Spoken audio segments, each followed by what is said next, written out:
볼까요? 뜨고 할까요?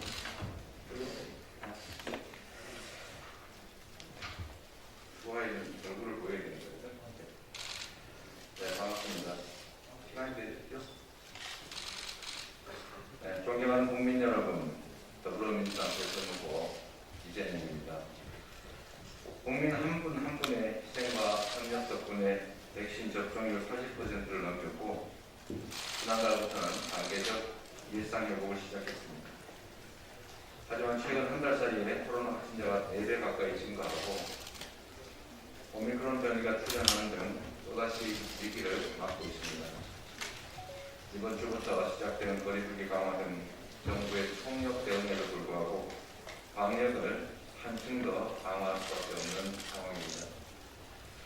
방역조치 강화는 안타깝게도 이제 겨우 한숨을 돌렸던 소상공인, 자영업자 등에게 또다시 심각한 타격을 줄 것이 분명합니다. 코로나19 피해에 대한 기본 원칙은 온전한 보상입니다. 저는 특별한 희생에는 특별한 보상이 따라야 한다고 믿습니다.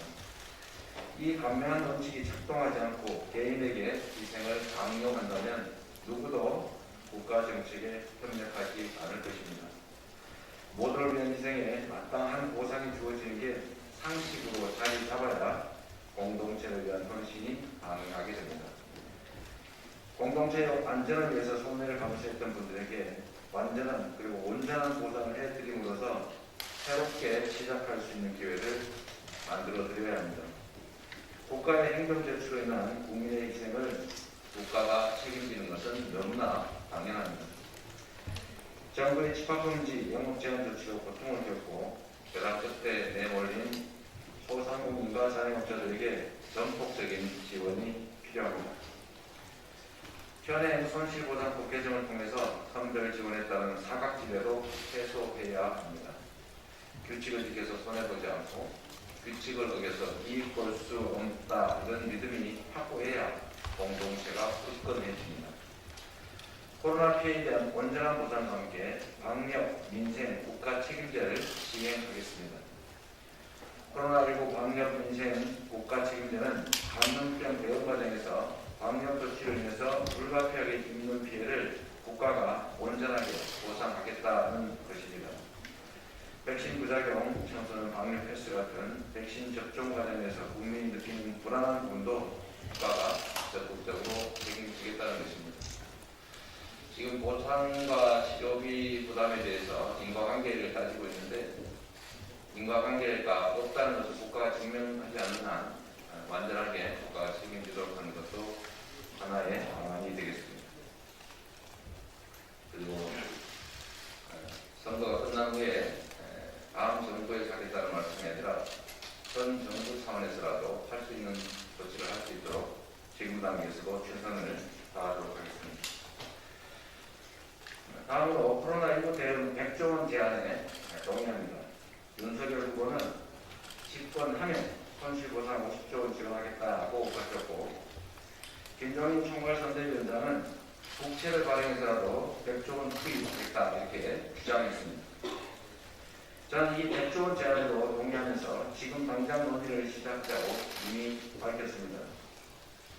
저는 이번 코로나19 대응 과정에서 대한민국 정부의 코로나19 관련 지원이 전 세계에서도 유례 없을 정도로 매우 낮고 직접 지원은 1.3%에 불과할 만큼 매우 적다라는 점을 이미 말씀드렸습니다. 전 세계에서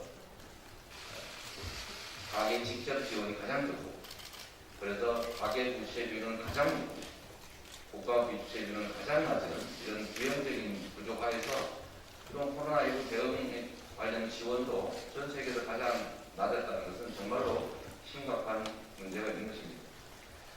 그래서 이번에 윤석열 후보가 50조 원 지원 또 그에 더해서 50조 원을 더해서 이번에는 총괄선대위원장인 김종인 위원장께서 100조 원 지원을 말씀하셨는데 이 100조 원을 더한다고 해도 이미 다른 나라들이 지원한 지원 규모에도 턱없이 모자란다는 것이 분명합니다.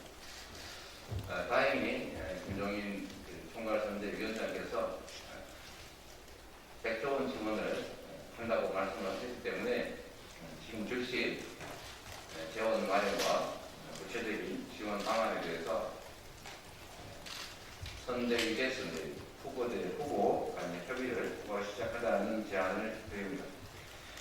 그런데 이 김종인 위원장께서 갑자기 여야가 합의할 사안이 아니다 라면서 발을 뺐습니다. 도대체 진실이 무엇인지 궁금합니다. 국민의힘의 전면 특허입니까? 앞에서는 한다고 하고 뒤에서는 안 한다고. 대장동 개발 관련된 개발이 탄수 법률도 본인들이 법안 제출을 해놓고는 막상 통과시키려고 하니까 방해를 하거나 협조하지 않습니다. 윤석열 후보께서는 50조 원을 지원한다면서 당선되면 지원하겠다고 합니다. 당선된 후, 즉 내년 6월 이후, 취임한 이후 5월 이후가 더 어렵겠습니까? 지금 당장이 더 어렵겠습니까? 당선되면 할 지원을 지금 왜 하면 안 됩니까? 김종인 총괄선대위원장께서도 100조 원을 취임한 후에 지원할 정책이다 이런 식의 말씀을 하신 것 같은데 똑같은 얘기입니다. 취임한 후에 지원할 게 아니라 지금 당장 지원해야 됩니다. 지금이 어렵습니다. 제가 이분들의 말씀을 이렇게 보건데 이런 느낌이 좀 듭니다. 우리 국민들께서는 어떠실지 모르겠습니다. 지금 코로나19 때문에 고통받고 있고 피해를 입고 있고 앞으로 추가적인 방역조치를 통해서 또 추가적인 피해를 입게 될 터인데 자신들이 당선되면 그때 가서 하겠다라고 하는 것은 반대로 얘기하면 당선 안 되면 안 하겠다라는 것 아니겠습니까? 그러면 표 안 찍어줘서 우리 당선되지 않으면 안 하겠다고 위협하는 것입니까? 지금 여당이 하겠다고 하는데 지금까지 계속 발목을 잡다가 이번에는 자신들이 제안해놓고 여당이 받으니까 또 당선되면 하겠다라고 말을 바꾸면 그러면 표 찍어주면 그때 가서 주겠다 이런 취지의 유혹을 하는 것입니까? 아니면 나중에 어차피 지키지 않을 약속이니까 지금은 못하겠고 선거 끝난 다음에 내몰라라 하겠다는 기만을 하는 것입니까? 김종인 전 박근혜 선대위원장 시절에 이런 약속을 했죠.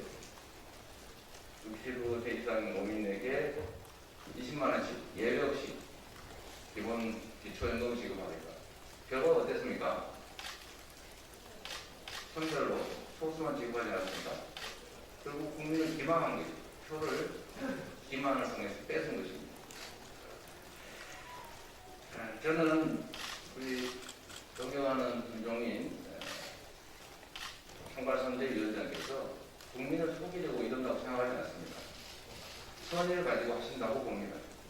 문제는 결국 총괄선대위원장으로서 가장 중요한 코로나19 대응 정책에서 아무런 권한이 없는 장식품에 불과하다는 것을 결국 국민의힘이 보여준 것 아닌가 하는 생각을 하게 되는 것입니다.